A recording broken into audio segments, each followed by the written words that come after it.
These two are. They're about the same thing. Yeah. We get to use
Cole, Here. Dr. Dupos, Here. Monte Montalago, Here. Elis Simeon, Here. Laura Feeney, here, Jason Hanneman, Here. Erica Dorsey. Here. I'd like to observe a moment of silence, please.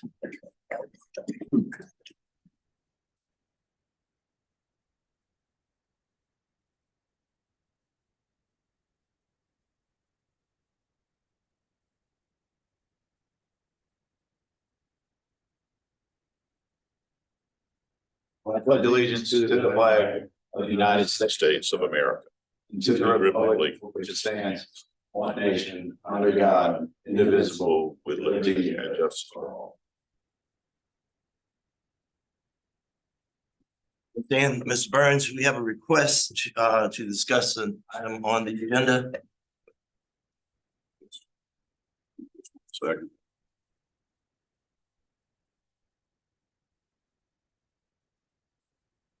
That is agenda item number 3. Correct. Y'all want people in the center now or on the table, or it doesn't matter? I couldn't hear you. I said, do y'all want people in the center now or on the table, or it doesn't matter? Doesn't matter. Okay. Whatever you're comfortable with. I like to sit down. All right, go ahead. All right. Thank you, Mr. Chairman. My name is Robert Burns. For the record, I'm founder of Sound Off, Louisiana. And this is multiple occasions that I have addressed WAEs, and I'm going to do so once again. I sent an email to Mr. Hanneman that he had said he would forward to all of y'all, so I trust you got that. I'm going to address specifically the WAE position entailing Melissa Mady. I went on the faith that that was not being set up until this commission approved it. Obviously, there was another blogger who was a little more resourceful than me who found that it had been created on June the 28th. My request was for WAEs through July 17th. I'm going to go on the assumption that perhaps they were residing in a hotel or whatnot, such that the actual relocation had not transpired, because I have no idea why, if that's not the case, he got it and I didn't. Now, he did use a different resource, but I'm going to give the benefit of the doubt there, because I can hardly believe that it could be held back from me. Certainly hope not. But had my theory been correct, which I was operating on the premise that it had not been set up because it had not been approved by this commission, I wanted to ask a question of, if it's being set up this way, from my understanding in talking with federal government officials, of which I happen to know a bit many, the Office of Homeland Security, the FBI, agencies like that will have actual offices in these countries. And so they can safely hook up and have a good, safe, use that word, relative, propensity not to be hacked. I'm told that if this was going to be a situation where she was permitted to just sign on, say from home, that kind of security would be very much susceptible to hack. So, I mean, it's a moot point now, I guess, because the position's been rescinded. But I don't know how this happened. I don't know how this all transpired without this commission ever being, I presume, not apprised of it, or that approval was not required. Now, I have said on past occasions that what has been represented to me, and I quoted it in that email, that the WAE program is, with limited exceptions, a quote, sham, unquote. That's not my words. And I've been given specific names, and it's quite a number of them, who allegedly are sitting around all day doing nothing. With a state that's facing a near $500 million deficit next year, according to what we're all told, the fiscal cliff that we keep repeatedly getting reminded of, the state does not have the luxury of having people sitting around doing nothing. I have a very high degree of confidence in my sources on that. And it is plural, sources. The WAE program is something that creates a lot of angst because there are many perceived abuses of it. You may recall, Mr. Simeon, you've been around for a long time. That goes all the way back to when we were over, or when y'all were over at the other facility, and I referenced CB Ferguson in the 49-5 club. I know that's a long ways back, and I really don't expect you to remember it.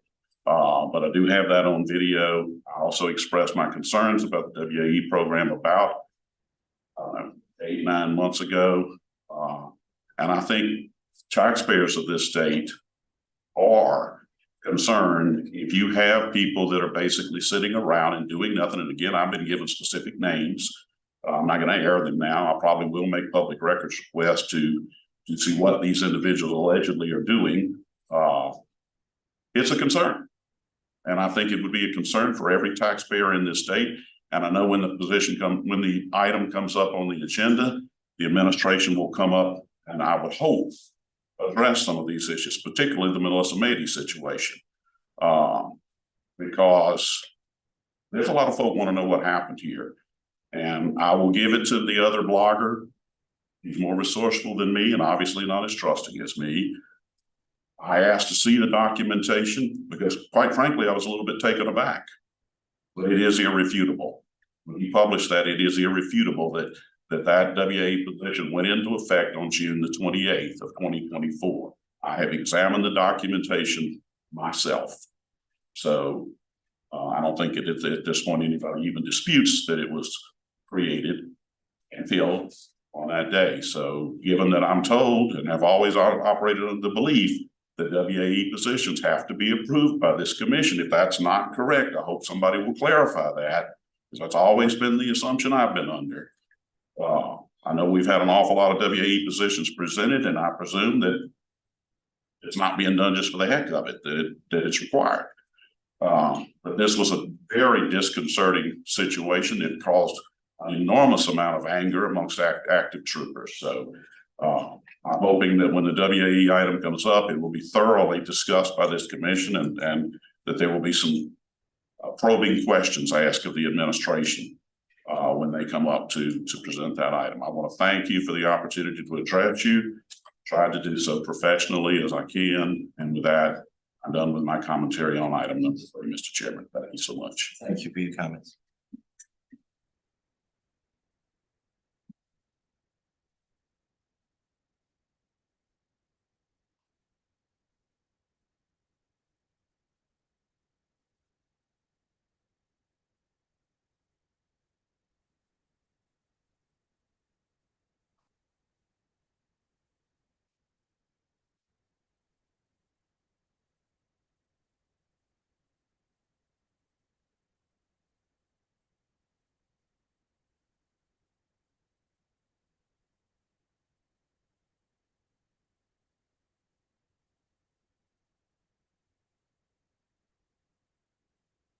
Ms. Hanman, would you address the issue of the temporary approval of any WAE position? Yes, Mr. Chairman.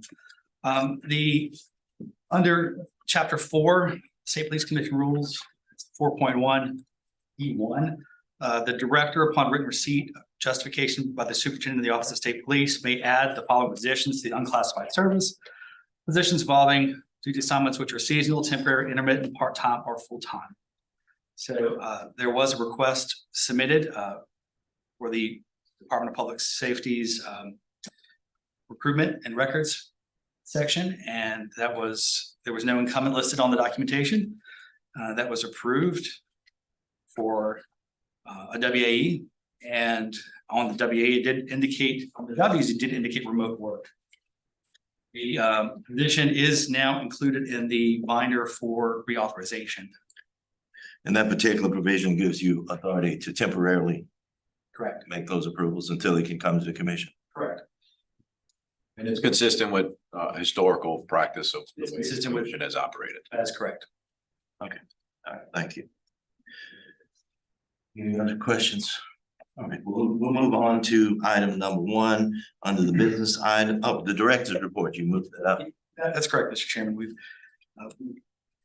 been away for a few meetings. Trick me here. You moved the agenda. I moved it up, yes. I just wanted to call your attention to a few items since last we met. Behind the Director's Report tab, should be the first tab in your binder. You'll find the legislative audit report. Since our last meeting, legislative audit of the Commission's administrative operations, internal controls, and financial accountability for the time period of July 22 through May 24. I'm pleased to share that the audit found no exceptions in any of the areas reviewed. Another outstanding audit. Extending special recognition to Ms. Debbie Gibbons for her timely and thorough responses to the auditor's documentation request. It was greatly contributed to this successful outcome. Do you have any questions regarding that? Behind the audit report, you'll find a copy of the fiscal year 2024 closeout. And the end of year totals, you'll notice that the expenditures came in at 98% of our appropriation for the fiscal year.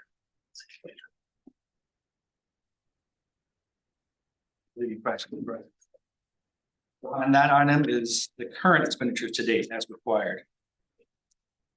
The current.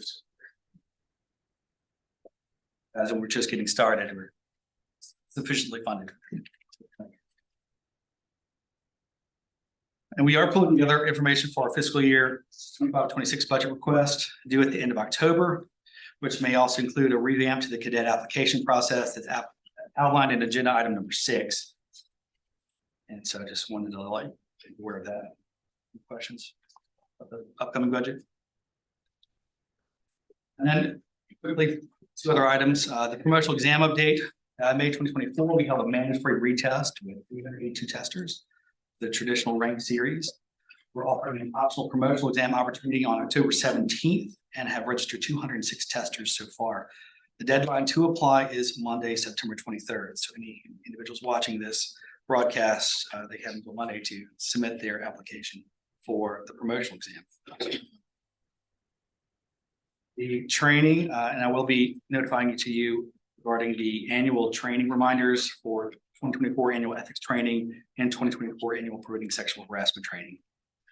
Those will be, information will be forthcoming. That concludes my director's. Any questions from any commissioners? Thank you for saving us at 2%. It's pretty nice. Ready. Before we move to the business items for the day, will confess I was a little remiss without welcoming our new commissioner, Commissioner DeBose, to the commission. We look forward to working with him. And, I know he's committed to helping this commission to make the state police the best organization that it can be. So Thank you. congratulations. Thank you. Beach. Go to beach. Beach. All right, so move to the order of business. Consideration of the meeting minutes for May 9, 2024. We have a motion to approve. So moved. Been moved. Second, all in favor? Aye. Any opposed? Yeah, ayes have it. Item number 2 is ratification of a temporary exception to the State Police Commission Rule 7.5. Rejection of application granted by the Executive Director of Interim Authority pursuant to SPC Rule 3.1K. That's correct, Chairman. Would you give us a little more detail? Absolutely. Rule 7.5 A2 specifically says that the director shall reject the application of any person for admission to examination, refuse to examine the applicant prior any applicant who lacks the minimum qualifications and any other qualification prescribed as a requirement for the admission to exam. So in this situation, I received in mid-May, I received a request from the colonel. That is, he was recruiting for the post-cadet class, an accelerated class that is comprised solely of individuals with post experience. He is looking to fill those positions prior to the 2025 Super Bowl in New Orleans and the 2025 Mardi Gras season in New Orleans. So the request that I received from the colonel was to extend the to individuals that would be applying, because traditionally you have to have the post years of service prior to being able to take the cadet exam. So this exception, those individuals that would achieve their post experience by September 16th would be eligible to sit for the cadet exam, so long as they would not be eligible for the cadet class 105 if they did not achieve their post certification by September 16th. So it merely permitted them to sit for the cadet exam ahead of having that 2 years of experience with the deadline of September 16th for that experience.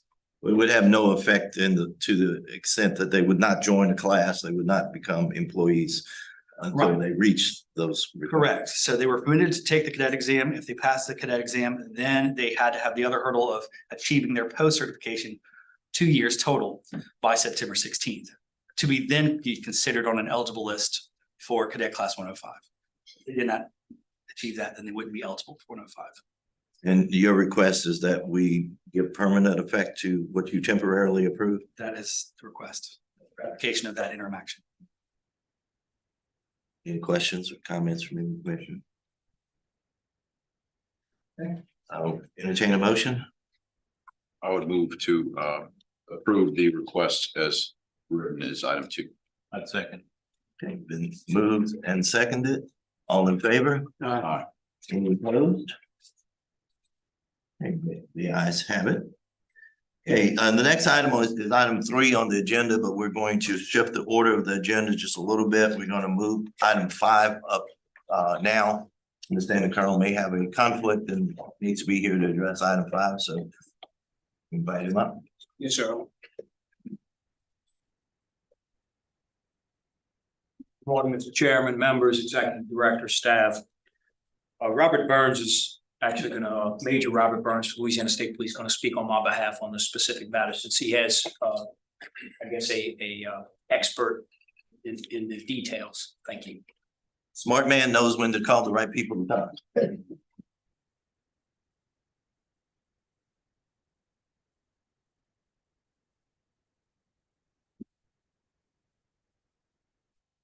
Good morning, Mr. Chairman, commissioners, executive director, deputy director.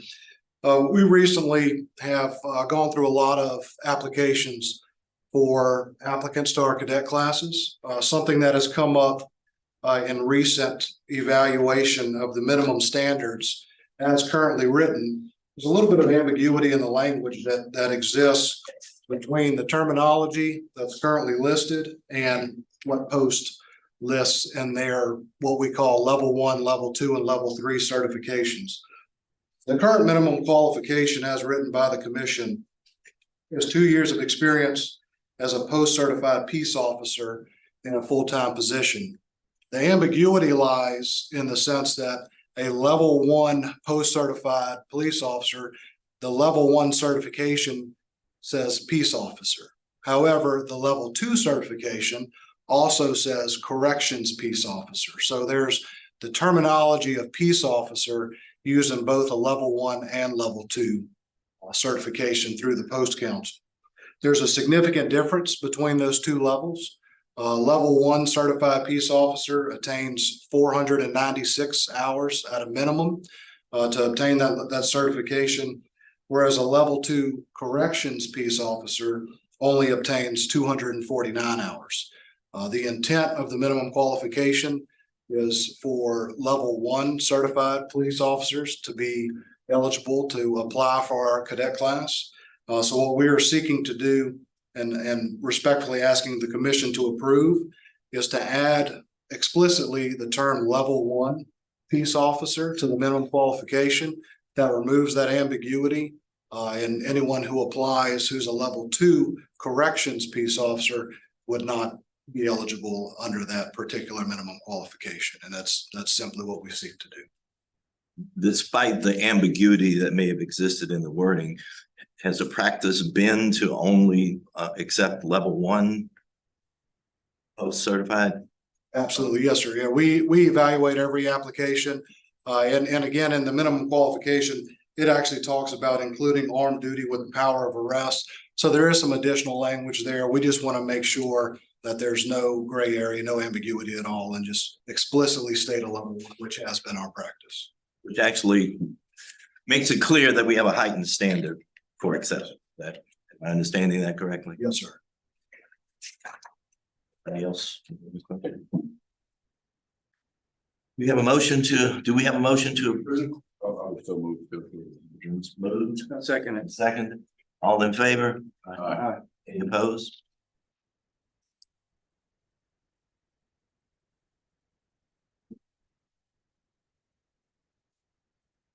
Okay, move to item 4 and we'll come back to 3 in place of 5.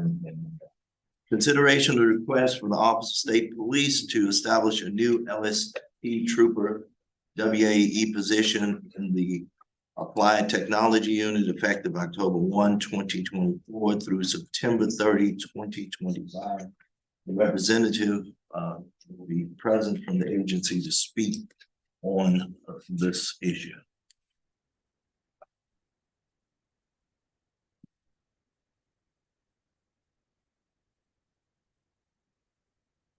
Good morning again.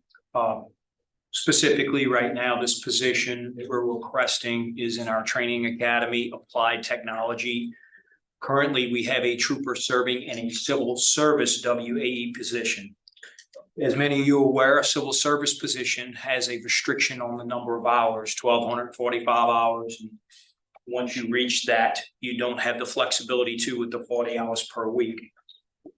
This specific assignment is the one that goes around and trains all our local sheriffs and police officers across Louisiana and DWI training and certifies them to run the intoxilizer, breathalyzer, as well as standardized field sobriety. Oftentimes, these trainings take place in the evenings and at night, and sometimes on the weekend to accommodate our 64 sheriffs offices and our 305 municipalities. The ask for the WAE position, which will be included in the other 82, but this was a separate item because this would add on transitioning the current retired sergeant who's in that position, who does the job, has all the certifications, drug recognition, standardized field sobriety, DWI, DWI instructor, certified to teach everyone, is doing that role, but has restrictions because we've run out of hours under the civil service rule. We want to make it a WAE trooper role because it provides the latitude to work beyond those hours and beyond 40 hours in one week and maybe only have a few hours in another week. And that is to help our sheriff's offices and our police departments so those officers remain certified. As you know, public safety and impaired driving is a responsibility to all Louisiana law enforcement, and they rely on Louisiana State Police, our training academy, and our Office of Applied Technology to specifically train them. And we have restrictions through civil service. This position request, if honored by you all, will allow us to fulfill that requirement of training and recertifying our law enforcement agencies, which, if you do the math, is over 400 and is very tedious and requires travel across the state as well as evenings and nights. And we can't do that with a civil service position because how those are set up for someone that only has 1,245 hours, and the restrictions there put limitations on us getting to training. If police officers and sheriff's deputies are not trained or certified, then they can't run the test for their agency. And oftentimes it's just a few people.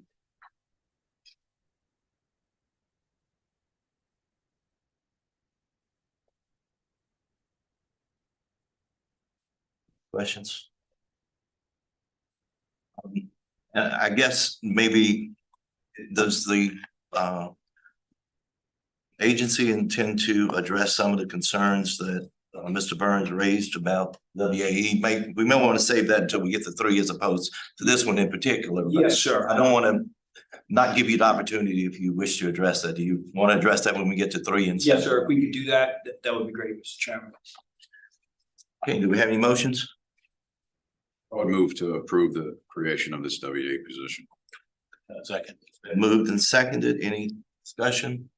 All in favor? Aye. Any opposed? The ayes have it.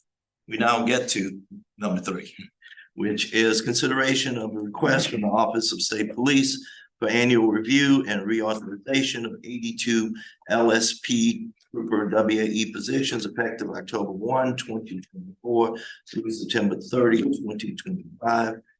Now, Colonel, I assume you're going to be the spokesman this time? Or? Yes, sir. That's correct, Mr. Chairman. Mr. Chairman, I just want to give a brief intro on this item. Behind tab 3 in your binders, you'll find a list of all the employees organized by their respective organizational units, with each numbered tab corresponding to a specific unit. Deputy Director Dorsey has compiled this information, including a summary of the duties for each of the unit and the organizational charts they developed. Requested WA positions are highlighted in yellow with a yellow star marking them each chart, for easy reference. And with that, I'll introduce.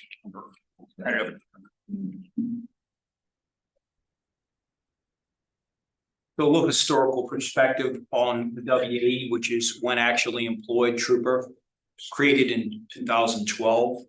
You'll recall that was under Governor Bobby Jindal's administration. We had some revenue challenges in the state.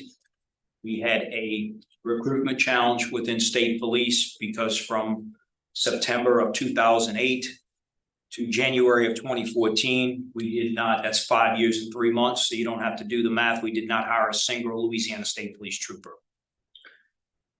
As many of you are aware, in 2018, we lost a lot of troopers to retirement. Presently, our numbers are under 900. We do have 55s set to graduate on October the 4th, in a couple weeks. We have another class, as Executive Director Hanneman discussed, that we're starting on October the 15th. I'm sorry, October the 20th. But we have 62 applicants pending. The physical and the psychological will start on that day. But our numbers to do the job across the state is understaffed. WAE trooper, I didn't create it, but the reason why I understand and I express to you today the significant importance of each one of those positions. We select men and women who retire from our agency who have a certain set of skills in a specific area, investigations, patrol, support, who also did a good job, a very good job while they were here. Their institutional knowledge is priceless. The $35 an hour that we pay them without benefits is a small amount, given what many could receive in the private sector. The fact that they want to come back and spend their time with state police and coach and mentor our men and women is incredibly important to me and the agency. More importantly, we cannot function without those 82 positions. The state police table of organization is the same as it was in 1970. I'm quite certain our population has doubled to 4.57 million. Our roadways have expanded. Our interstates are no longer 4 lanes, they're 6 and 8 lanes. Number of vehicles on the road have increased. And from a good thing, we have a lot of tools and technology that we use in law enforcement, but that requires review by troopers, not review by AI or a bot or a program or an algorithm. It still requires a trooper. These troopers, these WAE troopers, understand our policies, our procedures, our expectations. They're post-certified in a specific area. When you think about operations, when you walk into one of our 10 patrol troops, there's a sergeant sitting at the front desk along with the WAE trooper. We have to have that presence there. We as an agency don't have the personnel to staff that right now. We're getting there. We're recruiting, we're hiring, and the goal one day is to have the WAEs numbers decrease. But right now, due to our personnel shortages, we can't function without them. Quite frankly, I don't know how the agency would operate without them. The review of body-worn camera, the number of public records requests, the interaction with the public, because we're a front-facing agency and we're 24/7 at the front desk of a patrol troop or an investigative office is very demanding.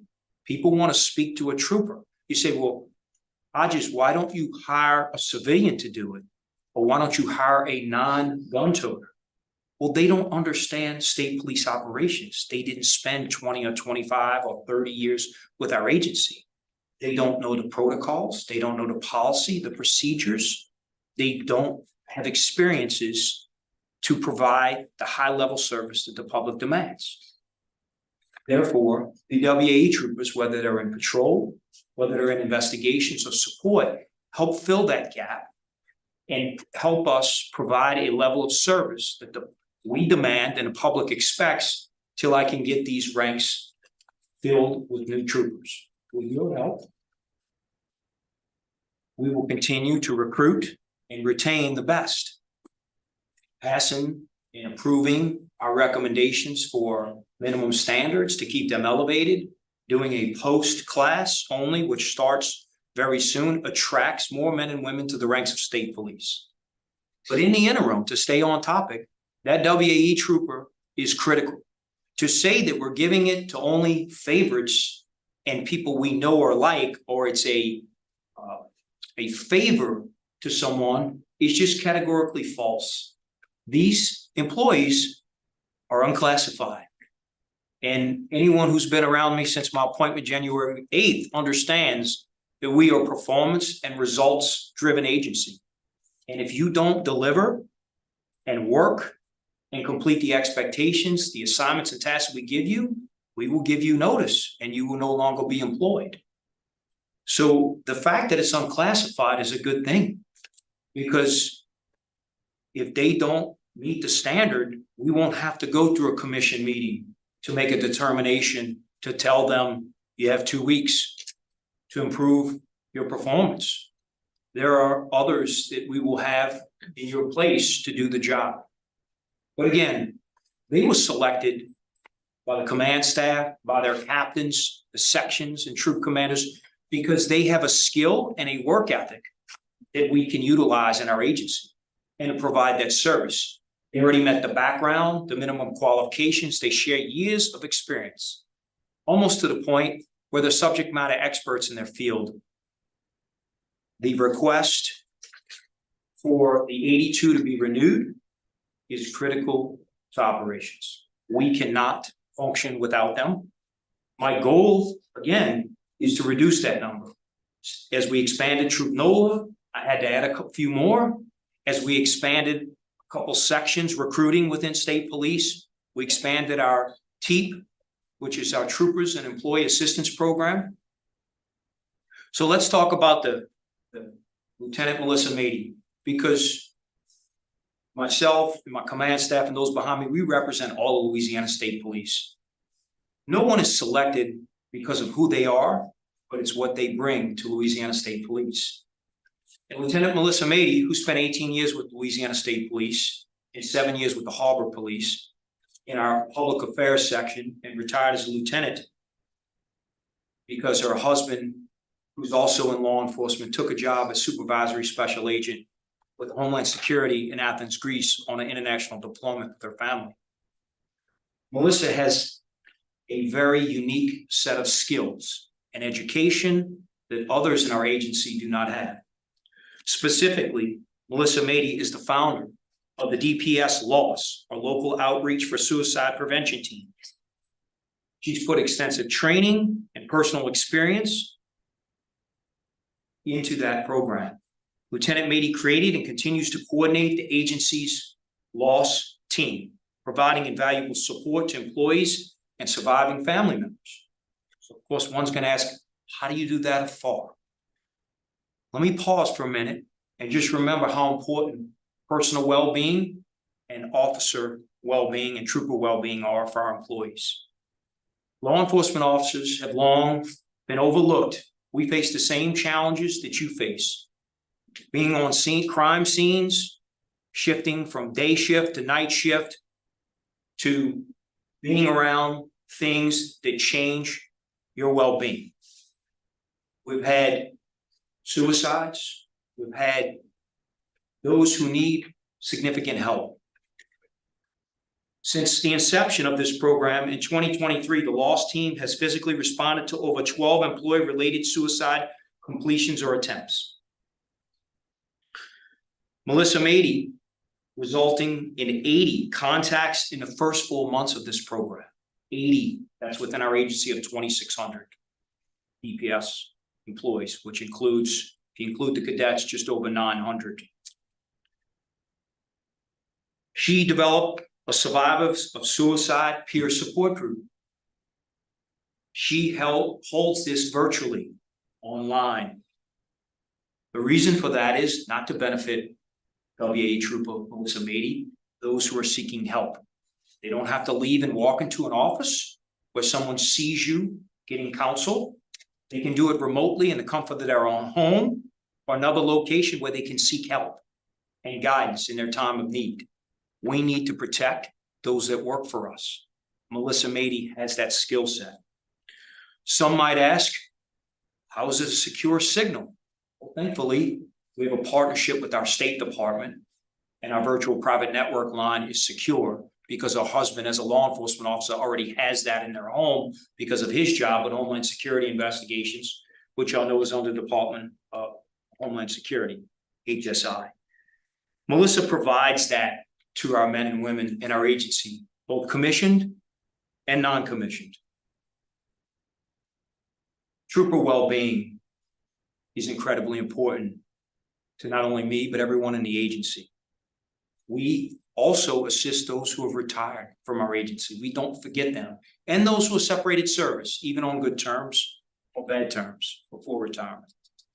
Lieutenant Mady provides that. In addition, if y'all recall, we had a storm last week, Hurricane Francine. She's 8 hours ahead in Athens. Guess what? When I go to bed, she can watch social media, public information. One might ask, well, don't you have a fusion center? Yes, we do. And they're 24/7. And they look for threats to public safety. But our image and the trust that we're building in the community is equally important. So when I put my head down at night, I know someone's just waking up and watching Louisiana State Police to make sure that someone doesn't post a story on a blog that's categorically false or misinformation, that we have knowledge of that so we can speak to it. More specifically, something happens at 10 o'clock at night, it starts going on a blog, one of the platforms, Facebook, Instagram, Twitter X, Snapchat. By the time 5 o'clock rolls around, I'm on our agency, may not be able to recover from that because people don't want to hear the truth. They only want to hear what they've heard because it sounds good. And it's unfortunate, but that's the world we live in. Additionally, as you know, I have many speaking engagements. I have many conferences and things I attend. WAE Trooper Melissa Mady, with her years of experience, helps provide talking points and research and analytics for me. She can do that remotely, as well as the team of lieutenant colonels that are on the command staff. Because I can't be everywhere, they also speak on my behalf. She provides a valuable resource to us. Personally, I'm very thankful that she would even consider remaining with us. As a mother of 4 children, who are young children, and living abroad, that you still want to commit to our agency and provide your expertise and share your knowledge to better us is welcome. The work that she does for us, although done remotely, she comes in every 3 months. She does engagements here with the team. She's coordinating our 4th annual Women of Law Enforcement for the Department of Public Safety, which takes place next month. Includes Louisiana State Police, Wildlife and Fisheries, and State Fire Marshal. We have 2 days of our women police officers, troopers, deputy fire marshals, and agents from wildlife who get together and talk about things that are important to women in law enforcement. WAE Trooper Mady is planning and preparing all of that. But it's much more than just a 2-day event. It's a year-long process to increase our ranks of women and ladies because they serve a significant role in state police. I don't want to continue to carry on. I think I've made my point, but I will take questions regarding any WAE position that we have. And I would just hope that y'all would trust in me and those behind me and my command staff that we're making the best decisions for Louisiana State Police and public safety and the state of Louisiana, being a good steward of our budget and constantly holding those accountable who work for our agency at every level, even in classified positions.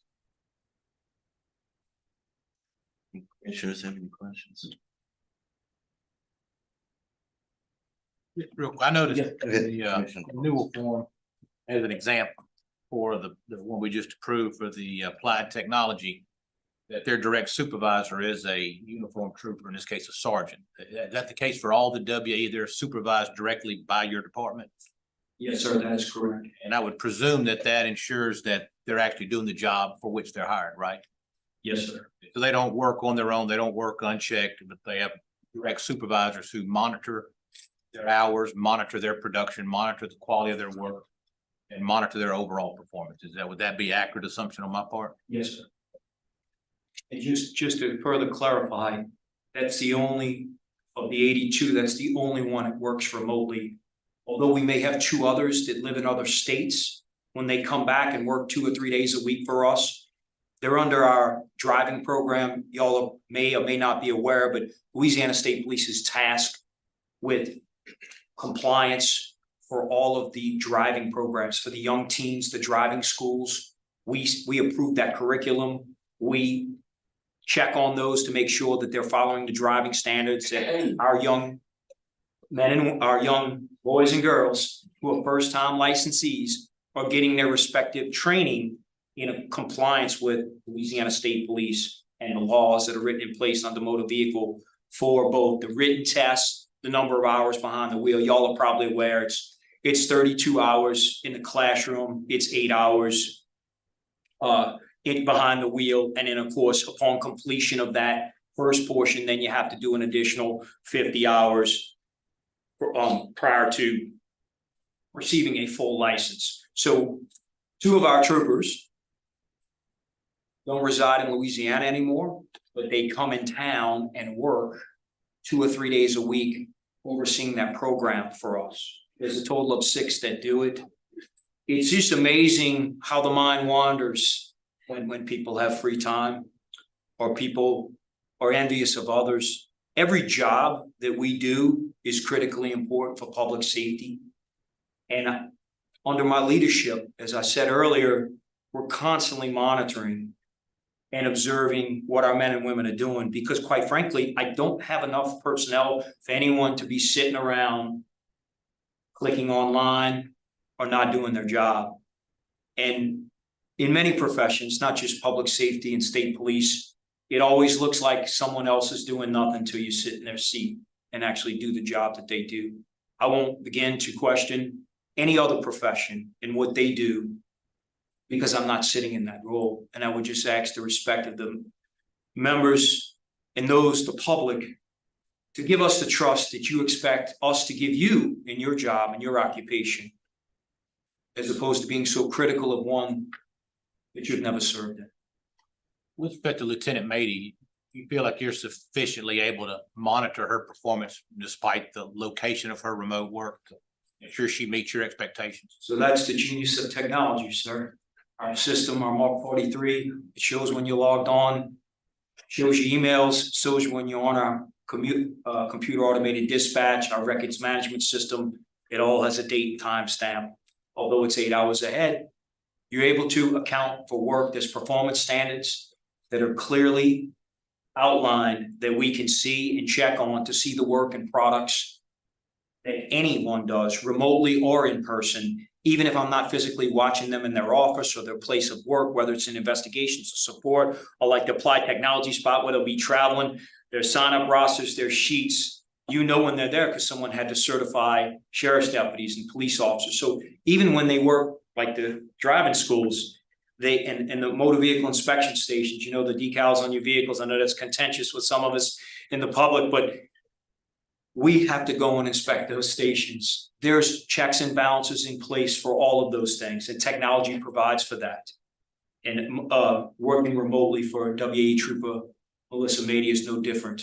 Do you find any impediment to her remote location as if it were in Athens, Greece, or Bogalusa or Covington? Is there anything you found that diminishes her ability to do her job remotely from where she's located, as opposed to if she was anywhere else in the state? No, sir. Thank you. Well, there's a couple of comments that you made that I want to make note of, and a note of agreement with you on those. One, you made comment that you hope this approval of WAEs is going to be a temporary thing, that we're looking for that number to go down. This commission has on multiple occasions expressed that's a before your time and tenure in the position, and maybe even after your tenure, we'll still be saying that because we do desire that there be full-time commission officers doing these tasks. And I'm not ignoring the practicality of what you're dealing with, but I do want to express that we appreciate that expressed desire and the effort that will be made to keep moving in that direction. Is one of the comments. The other comment you made was not directly about WAEs, but you also commented on state troopers trying to make sure that women are properly part of the state trooper population, and that the efforts that y'all are doing to try to make sure that we have improvement in those numbers. Because if you take a look at the population of state troopers, and I'm not saying it's anybody's fault in particular, but it's not representative of the gender of our state, which brings me to a WAE related issue. And it's been a month or so since I looked at these stats, and I might be off by a number or two, but it was shocking to me the number of women that are not WAEs. I think there are 2, if I remember the number correctly. And I'm just wondering if there's not something we can do to try to address that going forward as we look. Obviously, you want to get the best people. I'm not saying we don't want the best people, but we also have to be cognizant of the optics of something like that. And I know in part it's based on the historical nature of who fills WAEs. The state troopers have historically not had representation of women near proportionate to their representation in our community. And so if you're taking retired troopers, that's going to by definition have that negative impact. But I would be remiss if I didn't bring that up and as something that we need to take a look at as an organization. Yes, sir. As a father of 2 daughters, I know the importance. So I got 3 of them, so. It's, but for the record, I'll say what many people outside of our agency or outside of law enforcement are probably unaware. What differs from Louisiana State Police as opposed to a local sheriff's department or police department is that we work in patrol, which is a majority of our troopers. We work nights, weekends, and holidays. We work every other weekend. Our state police academy traditional is 24 weeks, although the law enforcement is 14 weeks.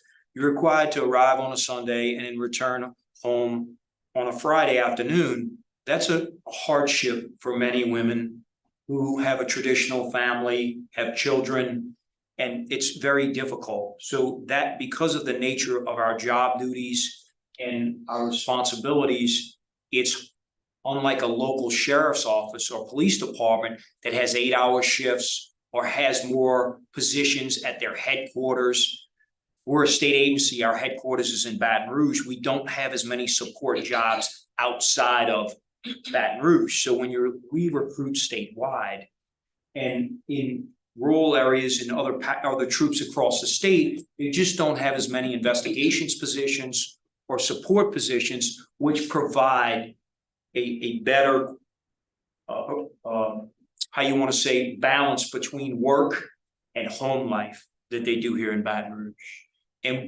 But that doesn't mean we don't continue to work toward, to your point, Mr. Chairman, of recruiting our women both in the WAE program and on full-time status as a state police trooper.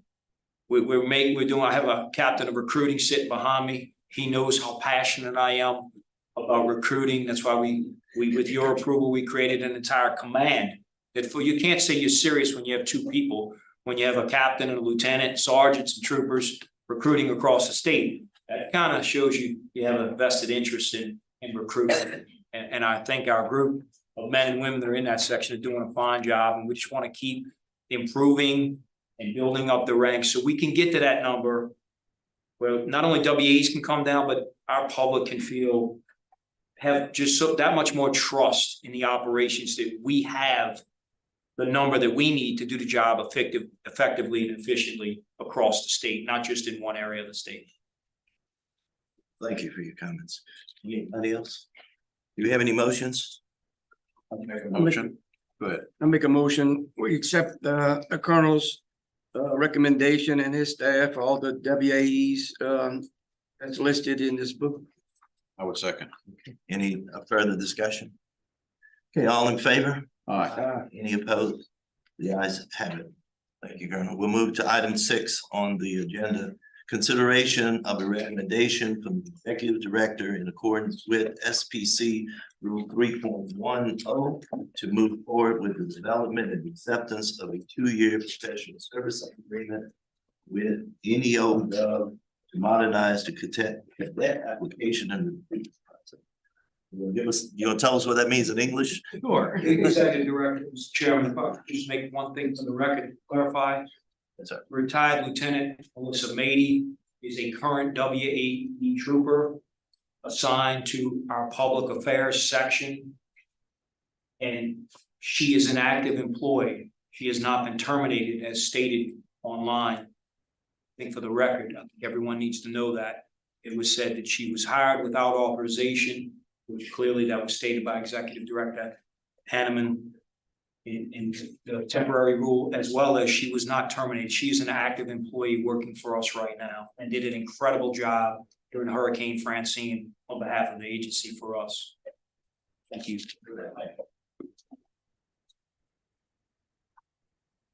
Chairman, agenda item number 6.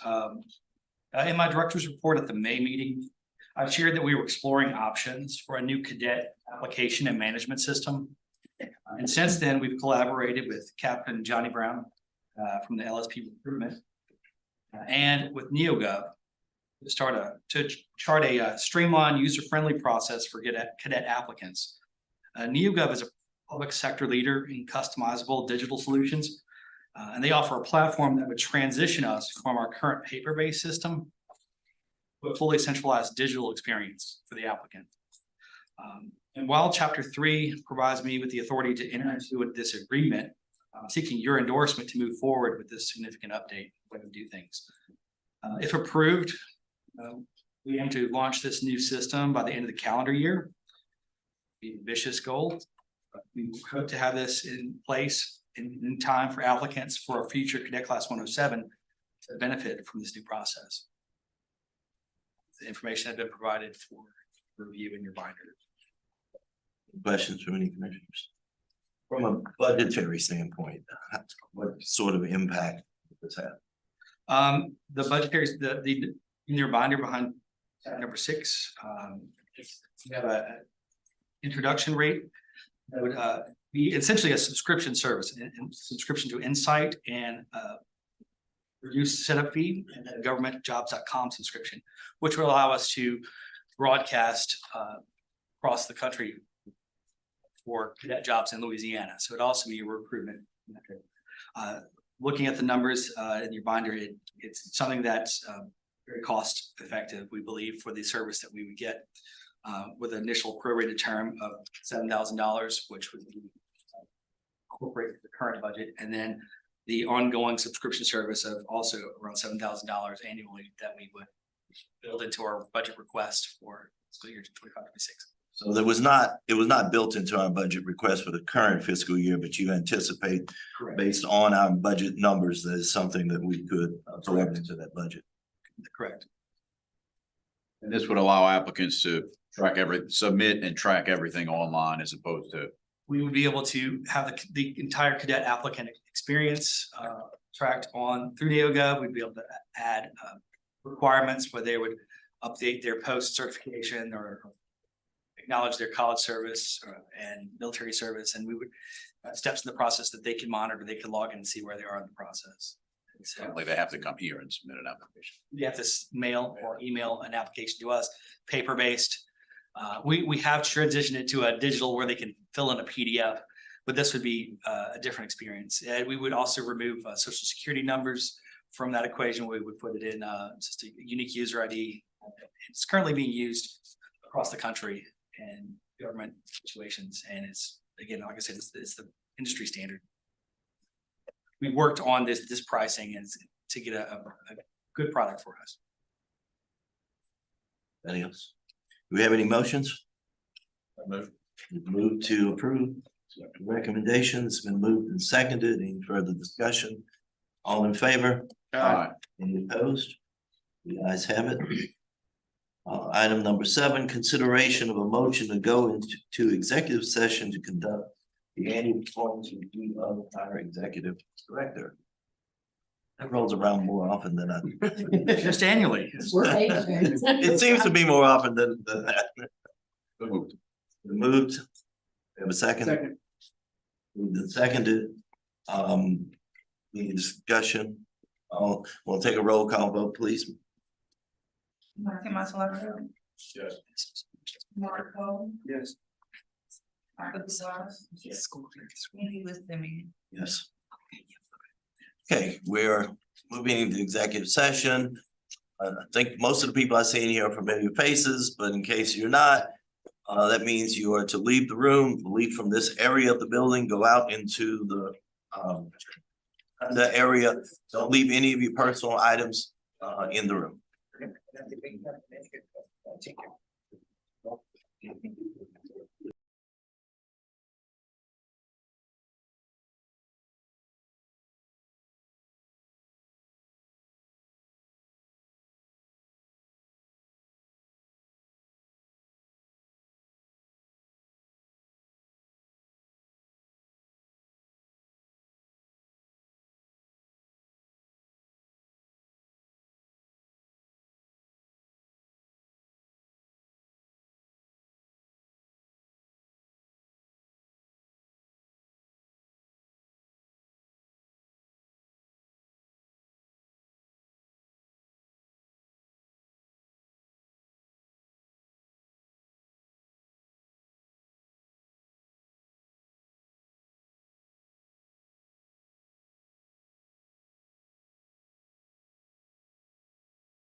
And seconded.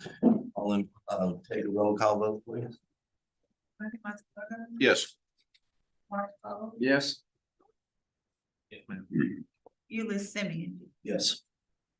And at this point, we'll consider a motion to approve, the performance evaluation of the executive. Make a motion to rate the performance of the executive director for fiscal year 23-24 as outstanding with a corresponding 3% salary adjustment effective July 15th, 2024. Moved and seconded. Any further discussion? All in favor? Aye. Any opposed? The ayes have it. Congratulations. All righty, at the time, we've had two requests to address the commission on items that are not on the agenda. Mr. Burns, oh, well, Ladies first, already. ladies first, all right. This works for me. Ms. Brown. Okay. Morning, Commission. Good morning.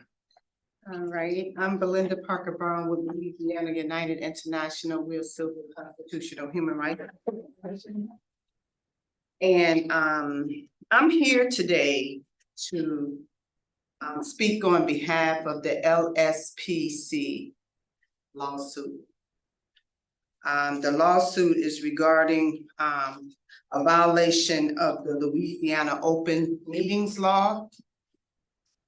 And I just want to serve some papers to the attorney. And I'm very concerned about the fact that this violation of you all, you know, taking responsibility for your actions. You know what you did was wrong. That's what the allegations are referenced to. I feel like that, you know, my grandmother told me when you have been caught doing something wrong, take responsibility for your actions. You know, don't waste, well, what's happening right now, I believe that you're using our legal system, we're using the legal system to weaponize the taxpayers' resources that we can be doing so much more with. You know, I don't know how much this attorney is getting paid. I know she appeared in court maybe several months ago. I do know that, you know, you guys tried to have the lawsuit dismissed, but here we are, we're still here. So my concern is that when you have been caught doing wrong, take responsibility for your actions. That's all. Don't waste the taxpayers' money. Don't waste the people's time. Don't waste your time. You know, do the right thing. So I'm here to serve a copy of this to the attorney. Is first of all, I have the plaintiff's request for admission of facts. Well, here, you can read it for yourself, but I'm also going to serve a copy to the media, Mr. Robert Burns, with Sound Off Louisiana, that has been reporting this very serious matter when it comes to violation of the open meetings law. So I'm gonna serve him a copy, and I'm gonna by hand serve the attorney a copy of these. And I'm pretty sure she can make sure that you all get it. And I'm gonna serve Mr. Robert Burns with Sound Off Louisiana that have been very supportive in getting this serious matter out to the citizens, that we're just not gonna tolerate our open meetings law being violated by anyone here in the state of Louisiana. Thank you. Is Ms. McDonald present?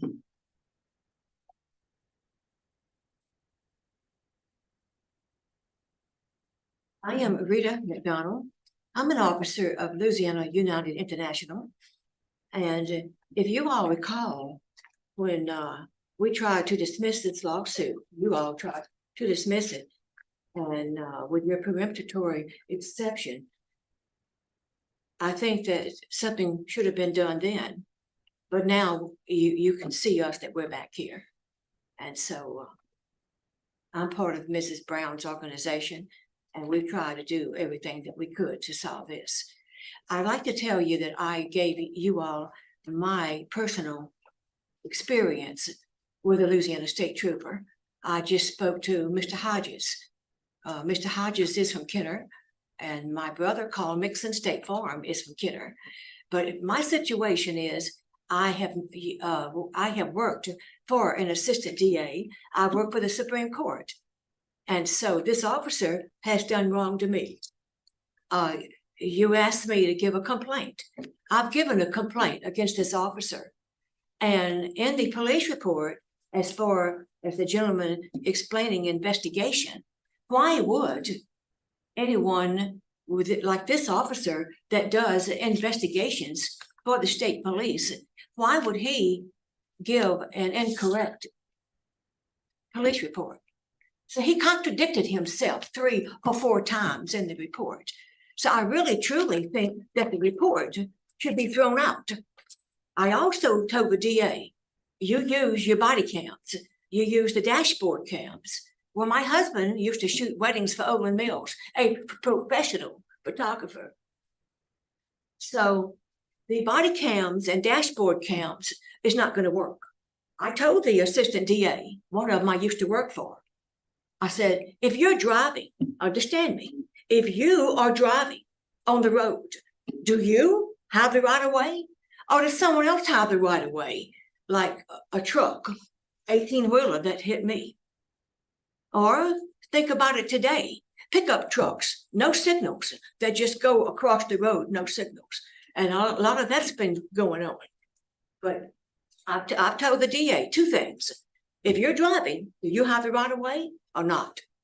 And number 2, again, your cameras are not the truth. So you know the truth, and the truth will set you free. And so if you have a camera, it's not. So if you have the proof to go to court, then you've seen it with your own eyes and you can witness it. But if you don't, you're out. So thank you. Mr. Burns. I apologize, I wasn't ready for that quick of a transition.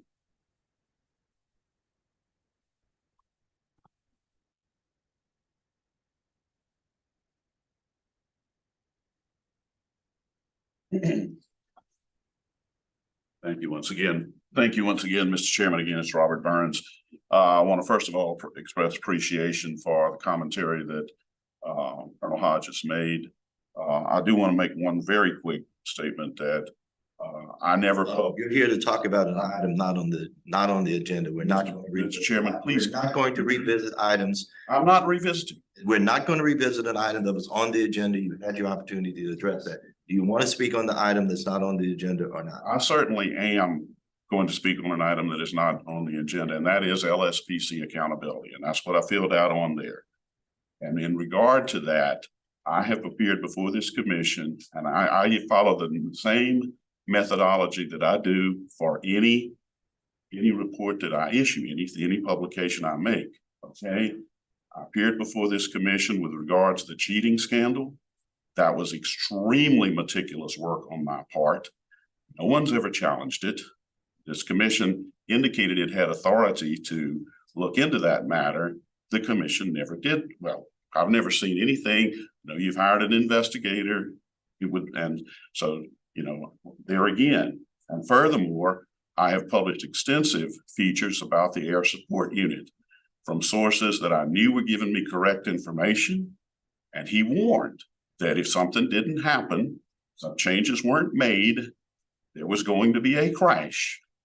Within 90 days of him telling me that and me going public with that, guess what? An LSP helicopter crashed. So I just want to make it clear that my reporting is very thorough, very meticulous, and I never reported anything on Melissa Mady. I can understand the frustration, But since I'm identified as the state police blogger, I want to make the record clear. I use the same methodical approach with Melissa Mady that I have always used, and therefore refrained from publishing anything until I felt I had all the facts. And I'm only making that statement, and I appreciate now you letting me make it, is that I wanted clarification that the comments that were made, and they are accurate, that he made, but they don't pertain to me. So, and I know you thought I was going to, but I wasn't. So We just have to have certain decorum and we have to proceed in certain manners, and I know you understand that. oh, absolutely, I understand that, and that's why I wanted to make sure it's on the general topic of LSPC accountability, and I put a lot of work in any feature I do. I don't just sit down behind a keyboard and start whacking away. I think the John Clary feature demonstrates that. And, you know, I do everything I can, make sure what I report is accurate. I even just recently had to do a mea culpa because I had a case of mistaken identity of someone outside of 1980s. It has nothing to do with state police. On the Stanford matter, of which I did 12 features. I appropriately altered the article, even though what was in the article was factual. However, it was not that individual. The material I reported was completely factual. But I just want to make sure that no one's under a, and by the way, one quick statement. No. This is the LSPC has never in any way inhibited any public records request I have ever made. I will state publicly, very publicly, I've done it before. Lord, I can't believe I'm drawing a blank. Miss Debbie, I'm sorry. And Jason, they have done nothing but fulfill to every iota any public records request that I've made. So I hope the commentary that I made about not getting one listing was not, I hope there was no misunderstanding that that was directed at this commission. It was not. And I'm going to accept, I don't know the answer. What I do want to emphasize, I didn't jump the gun. And I know what happened. People got frustrated with me because of I'm talking about sources, got frustrated with me that I didn't do anything, and I wasn't going to do anything until I felt I had the authoritative material. So they went to another blogger who obviously proceeded in rapid fashion. In my opinion, probably too rapid, but I don't have anything to do with that. So I hope that helps clear the record. I do think the Colonel did an admirable job in defending his request for the positions. If I'm being given material that is off base, that may be. I just know that the sentiments I express, they're not mine. So I'm serving as a mouthpiece, but and I will air everything that he put, not 1 second edited out. So thank y'all again. I know this has been 8 or 9 years. I lose track of how many it's been. Y'all have always been very professional, very courteous to me, and I hope I've extended the same back to you. I've tried to, and I hope I've succeeded in that regard. So thank you, and I hope we all have a state police force that we can be extremely proud of. Right now, I think we got some problems. I'm just being so. And that's your job to point out those that you see or perceive as problems. That's your job. It's the job of everybody in our public to do that, and no one gets upset about that. Appreciate your comments and making some clarifications on things that may have been misperceived about what you said, and pointing out that the blogger being referenced was not you, when all of that is well taken, and appreciate your comments. Well, thank you. So it went pretty smoothly, didn't All it? right. Any other business? Hearing none, will be adjourned unless there's an opposition. Adjourned. Thank you.